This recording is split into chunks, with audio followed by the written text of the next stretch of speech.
Okay, everybody, welcome to tonight's book launch. It's my pleasure to introduce to you Jodie Coall. Also,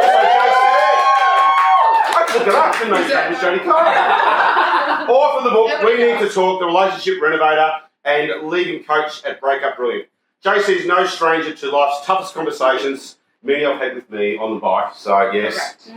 With over 27 years in coaching, wellness and relationship transformation, she has guided countless individuals meeting in this room through crossroads in love, business, and self-discovery. Okay, she's not just a coach, she's an entrepreneur, an author now, and the force behind the Breakup Brilliant organisation, the More Often Breakaways retreats, and the Relationship Renovation program.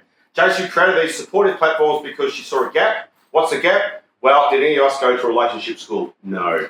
Some of us don't know how to meet people or date people. Some are great at that part, but not the rest. Like knowing how to get into relationships that work. No one was teaching us how to navigate them or even leave them well.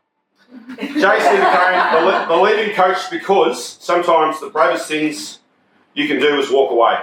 JC is a relationship renovator and believes in order to have the relationships that work for us, we need to break up with the ones that don't. Okay. We either rebuild or renovate, but sometimes it's easier to knock down, to build anew and start on really solid foundations.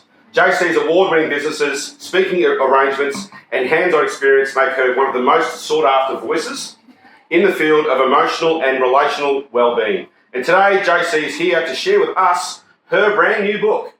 We Need to Talk, Breakups, Breakdowns and Breakthroughs. There are lots of copies here. The author may even sign them for us. Oh, wow, there we go. Choose your colour. It isn't just a book, it's a relationship guide, a reality check, and sometimes the kick in the arse we all need. Okay, so please welcome an amazing human, my amazing friend, the relationship renovator herself, JC!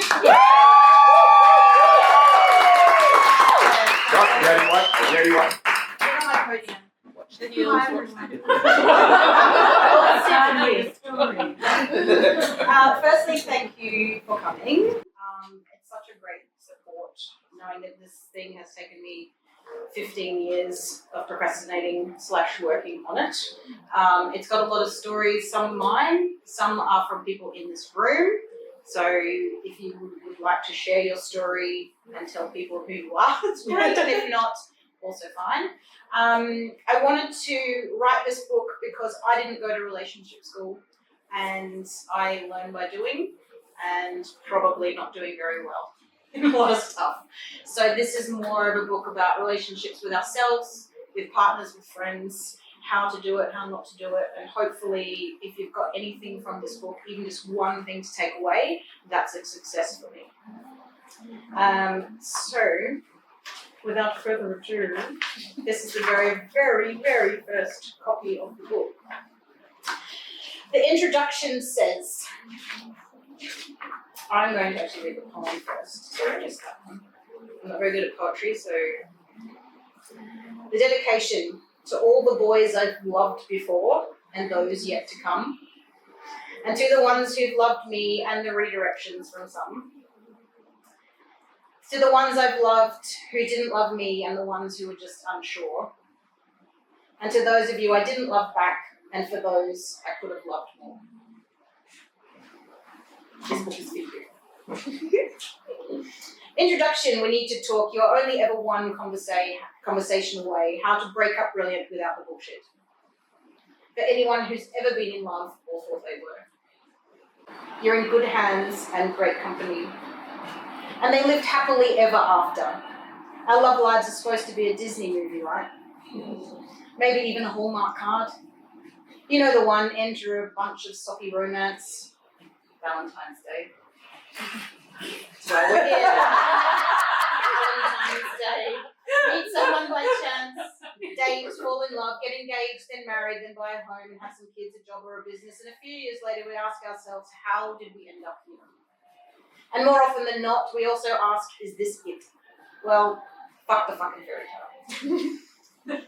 minus the kids part, that story was exactly me. I got to the kids part, but then I started asking a lot more questions. Things like, was this that I wanted, or was this what somebody else was telling me, or the path that I should be taking? I mean, that's how we were brought up, wasn't it? Did any of us go to relationship school? Was there anyone who was teaching us more than put that in there and you'll end up with an unwanted pregnancy or an STD? That's what I got taught. There are sports coaches for sports and math coaches for maths and coaches for fitness and finance and business and careers, even coaches for coaches. But who was our coach for relationships? Who was helping and supporting us in a healthy way with our love lives, our emotional health? We look to movies, we look to celebrities, we look to our parents, our teachers and our family. And our members of the greater community and built our relationships around that, but they weren't always the best role models. And let's be frank here, trial and error was usually more error. This book is not only about my love life, but lessons and stories and heartbreaks and love and loss, but stories from many other weird and wonderful humans just like you and me. From dating dickheads and drama queens to divorce drama with P, a breakup saga with V that no longer seemed to be my entire marriage, and let's not forget the heartbreak Olympics with M. Life handed me lemons, but I wasn't about to settle for lemonade. I had a thirst for something different. So instead of reaching for the usual prescription pad and popping antidepressants like they were candy, I decided to prescribe myself an alternative. My unconventional prescription for self-discovery and healing was a solo trip to Bali and the beginning of Breakup Brilliant. So join me on this journey as I share the laughter, the tears, and the moments that made me question my sanity at times. It's a tale of resilience, a dash of craziness, and a whole lot of heart. Embarking on that solo trip to Bali became more than a geographical change, it became a journey within. And as I read, edit, and rewrite the final pages of this book, recounting my experiences and lessons learned, it's worth noting that I find myself once again in Bali, funnily enough, pretty much 5 years later, with lessons I have let to learn apparently. In here you will find my MVP, my most valuable players, but I added in an extra one as a last minute entry. Mark, Mikey, Vance, and Pete. A long, long time ago, my first boyfriend was the dark, curly-haired Joseph. He wore a grey Mickey Mouse t-shirt. I was 3, about to turn 5. Adolescent adventures with Greg Nagy, my first kiss at the age of 13. Our movie dates and the little gold heart ring he gave me I still have 33 years later. Still have that. I thought my husband would be my last boyfriend. I was wrong. And as I write the final pages of this book, I find myself navigating the aftermath of discovering that my partner has slept with someone else. And that's not even what hurts the most. I was completely blindsided, and now we have a broken relationship.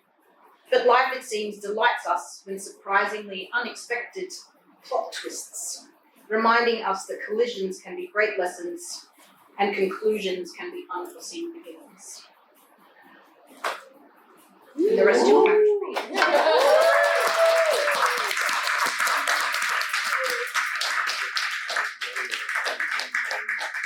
for the rest of the evening, cupcakes. You can buy some books if you want. You can mingle. We can talk. You can chat. You can do whatever you want. And I can read some more book if you wish. Yay, book! Thank you.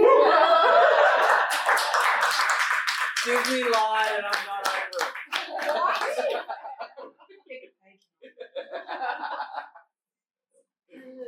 And there you go. Yeah. Yeah. Continue. Well done, JC. Congratulations.